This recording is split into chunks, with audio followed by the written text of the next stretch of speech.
pleasure to introduce to you our guest of honor, Dr. Surya Deva, Associate Professor, School of Law, City University, Hong Kong. Although Dr. Surya is not present on the dais today due to certain unavoidable circumstances, but we are privileged to have his presence through a Skype session. Dr. Surya Deva holds a BA Honours LLB and LLM degree from the University of Delhi and PhD from University of Sydney.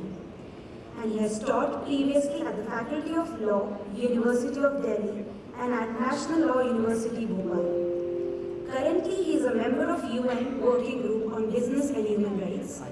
Dr. Deva's primary research interest lies in international human rights, corporate social responsibility, Indo-Chinese constitutional law, globalization, and sustainable development. He has published several books and articles on corporate human rights violations under national and international publications. In 2009, the International Commission of Jurists has commissioned Dr. Deva to prepare a report on access to justice, human rights abuses involving corporations, the People's Republic of China. Now I request Anis sir to begin with the Skype session. Okay, thank you very much for the kind introduction, and thank you very much also for the kind invitation. And I would also like to congratulate the Symbiosis Law School for organizing this conference. I hope you can hear me. It's unfortunate that I could not come in person, but I'm glad that this conference is taking place because India is moving ahead in this particular field of business and human rights, and I think there could be critical contribution that could be made in this particular context. I understand Dr. Muley has to leave shortly, so I will cut short my presentation, and in this brief time I will talk about 4 issues for consideration of the distinguished panelists here as well as the students present in the room. First of all, I would like to give some practical examples of business and human rights. I was listening to Professor Vani and he was talking about some examples, but I would like to add some more there. Then I will briefly talk about international developments in the field of business and human rights. And thirdly, I will talk about what is happening in India in the field of business and human rights in the recent years. And finally, I will conclude where India should go in this particular field. Let me start with some examples. Now, most of people in this room might have heard of British East India Company. So business and human rights is not a new field in that sense, because the moment we have started designing of corporations, there have been instances of corporate abuses for centuries. And during the colonial period, British East India Company committed many abuses against Indian citizens as well as their rights. So that is a very early example of business and human rights, though at that particular point of time, there was no universal declaration of human rights. We did not talk about those abuses in terms of human rights. The second example, which is more recent, is the Bhopal gas disaster. I'm sure it was mentioned earlier as well. And I feel very pained because when I visited Bhopal even in last couple of years back, the site is still there. And neither the company nor the Indian government or the state government has done much to restore that site. And of course, the people who have suffered continue to suffer. I will give another example from my village. I come from a small village in Uttar Pradesh in the district Bagpat. So when I was a child, people as well as animals will drink water from that river that used to flow next to my river. Now when I visit my village now, it stinks, the river stinks. Forget about anyone taking a bath in that river. Even animals cannot drink water from that river anymore. So that is the transformation that I have seen in last 20-30 years, that we are developing as a country, but we are causing irreparable harm to our ecosystem, and this is going to backfire in the long run for India. I'll give a couple of more examples and I'll move on. I'm sure you're aware of the case study about the POSCO. The South Korean steel mining company, they wanted to start a big project in Odisha. And that project did not go ahead because the local community was protesting. And now the project is taken over by an Indian company, Jindal, and let us see how it unfolds, whether Jindal has learned any lessons from the POSCO or not. I have my doubts, but time will tell whether the Indian company has learned any lessons from the POSCO saga. My last example is because we are having this conference in Hyderabad, and this is the technology hub for India. And I think the information technology is going to pose a serious challenge, and I think India has to get ready for this. Let us talk about automation. Now we're talking about supply chains exploitation, but it is quite possible that in the next 10 years, in a factory where we have now 1,000 workers, we will need only 10 workers in future. So what will happen to the job for these 990 workers? Now we're talking about the exploitation, but in future it is about lack of jobs. So you have right to work, but there is no work because we have robots doing every work for you. Then we have the situation of artificial intelligence, which is going to take over the entire landscape of business and human rights. There are issues about privacy, the big data. Many of you, I'm sitting in a young generation, I see in this auditorium. All of you must be on social media, whether it is Facebook or Twitter or something else. The data is going to become a precious information that companies are exploiting. We think social media is free, but it is not free.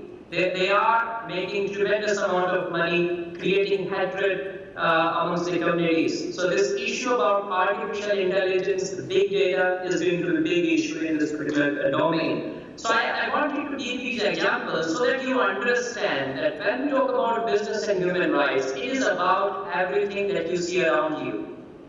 This is not something new, but we are not using this lens of business and human rights. That is the first point I wanted to make.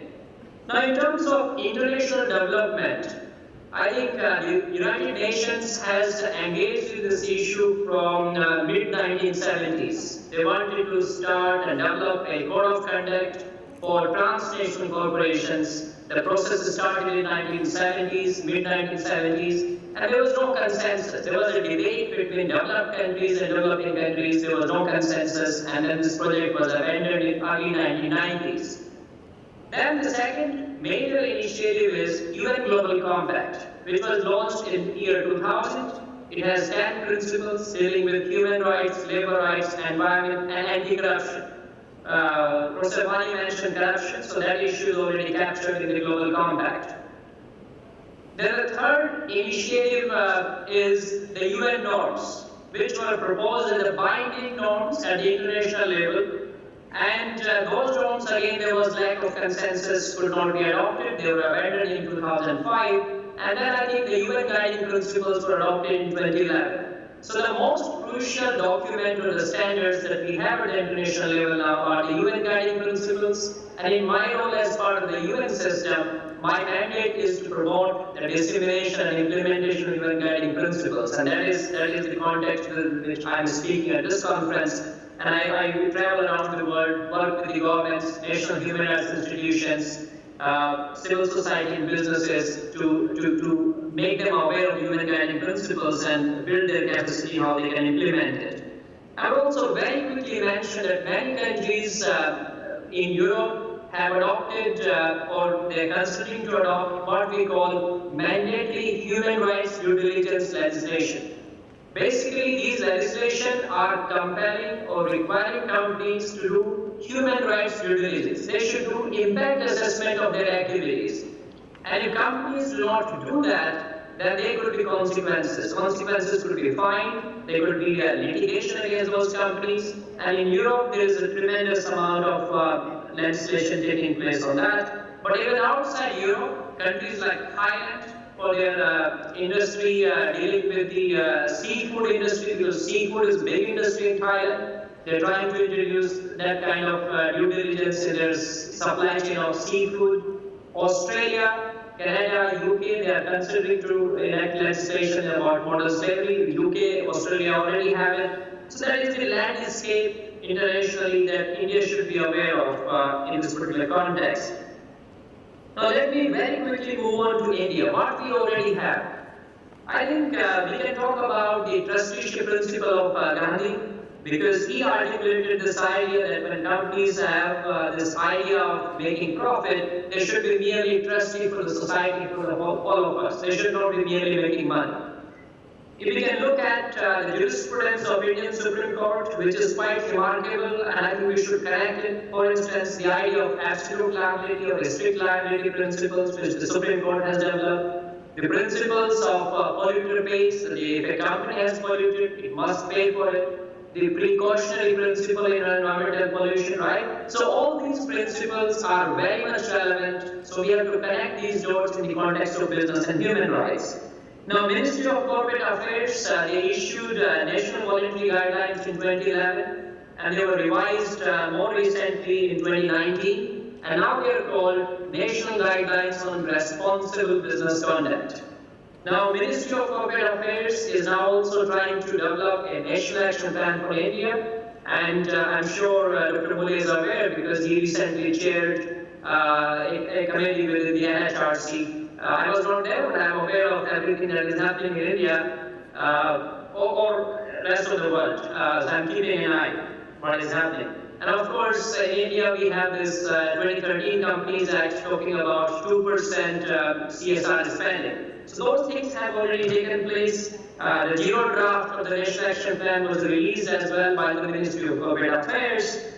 And I understand that the NHRC and state commissions also very actively trying to promote this idea of business and human rights. I was in a meeting in Jaipur last year, and I interacted with the state High Commission, state Human Rights Commission in Rajasthan, and they are playing a role in the sandstone mining, for instance, because sandstone mining can cause silicosis, and that's a very serious irreparable disease, and that's why what is the role of the Commission in that particular situation, working with the government to improve this particular situation. Now, time is running out, and I will now quickly give some suggestions for the students, suggestions for universities, National Human Rights Institution, because Dr. Mule is here, and also for others, including the government and other players.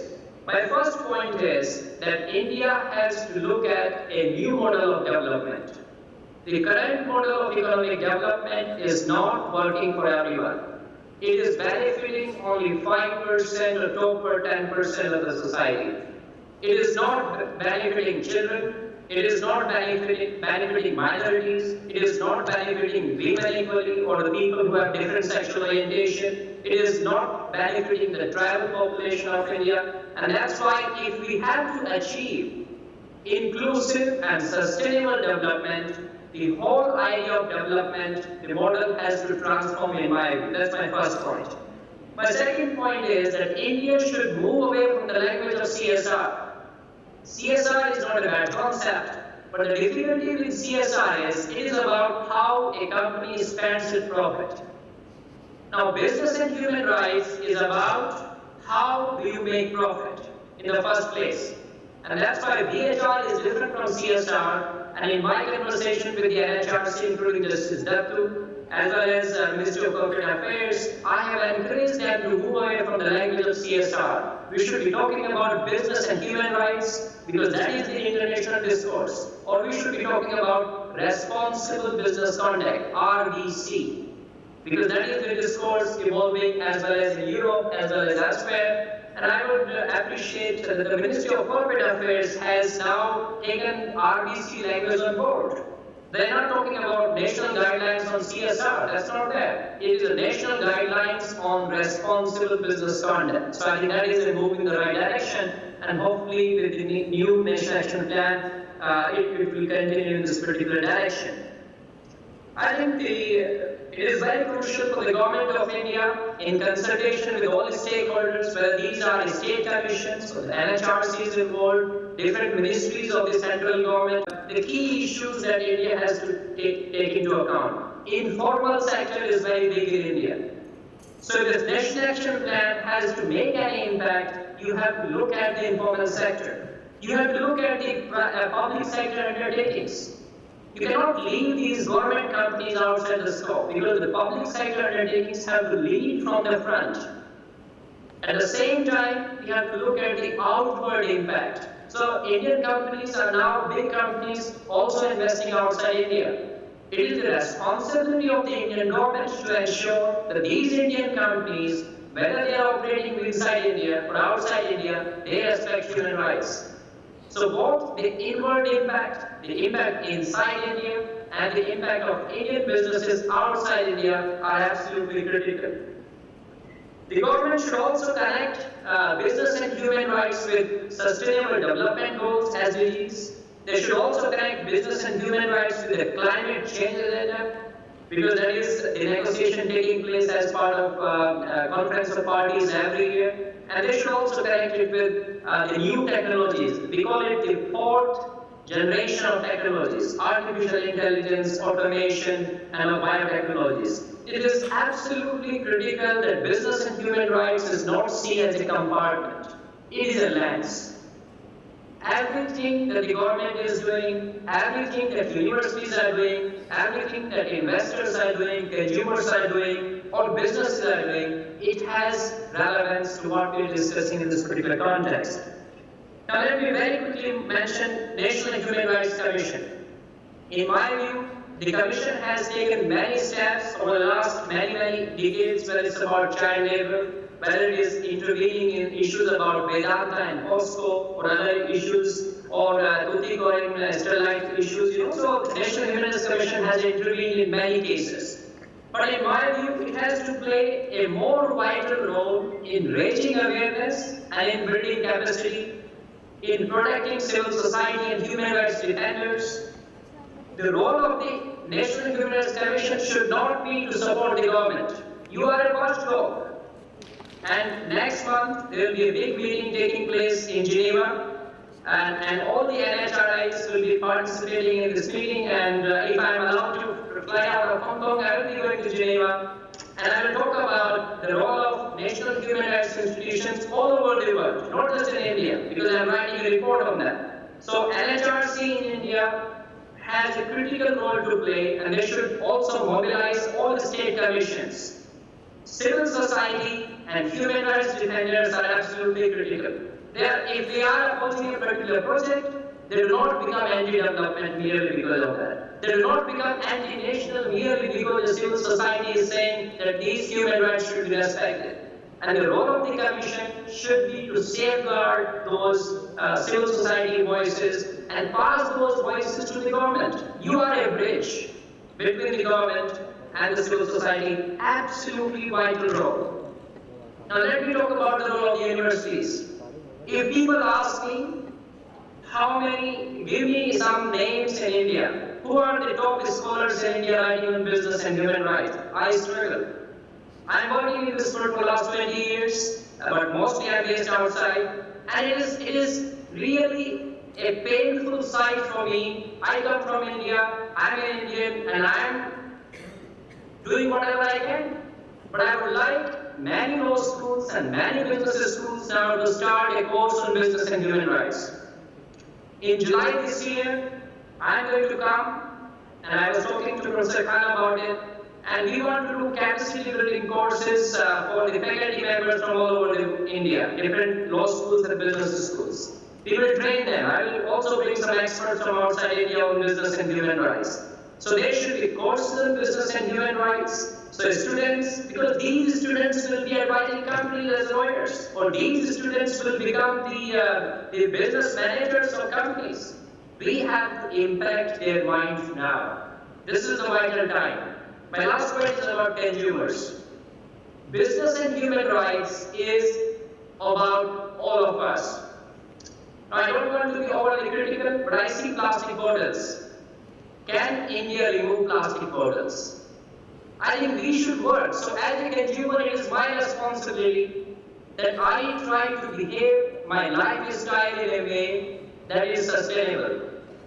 So if we can provide, let us say, a water fountain, or we encourage people, carry your own bottle. India used to do that. As a child, I will take my dabba to get milk, right? All of us have done that. Now why are we buying milk in plastic wrappers? We need to go back. So water bottles, all of you, where I travel, I carry my water bottle. I don't buy plastic if I can. avoid it. So just fill the water, carry your own water. So as a consumer, I will encourage everyone in this room to become and develop a lifestyle which is in line with business and human rights, more sustainable, and take care of everyone around us. Thank you very much, and my apologies again that I could not be here. Thank you very much.